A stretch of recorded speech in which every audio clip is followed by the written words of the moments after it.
स्वागत है आपका बी न्यूज नेशन में। मैं हूं आबिद हुसैन शेख।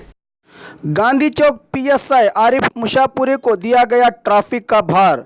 बीजापुर का मुख्य पुलिस थाना माने जाने वाला गांधी चौक का इलाका 2 साल से अधिक अपने कर्तव्य निभाते हुए कानून व्यवस्था के सुधार के साथ साथ जनता में पुलिस के प्रति विश्वास, अपराधियों को दबोचने में कामयाबी, कहीं गैर कानूनी गतिविधियों पर लगाम लगाकर एक मर्तबा आरोपी द्वारा हमले का सामना करते हुए घायल होने वाले निष्ठावंत अधिकारी गांधी चौक पीएसआई आरिफ मुशापुरे का ट्रांसफर विदाई के बाद बीजापुर नगर ट्रैफिक विभाग में ही संभाला संचार अधिकारी के तौर पर कार्यभार। ट्रैफिक पीएसआई के रूप में देखना है आरिफ मुशापुरे क्या बदलाव लाते हैं।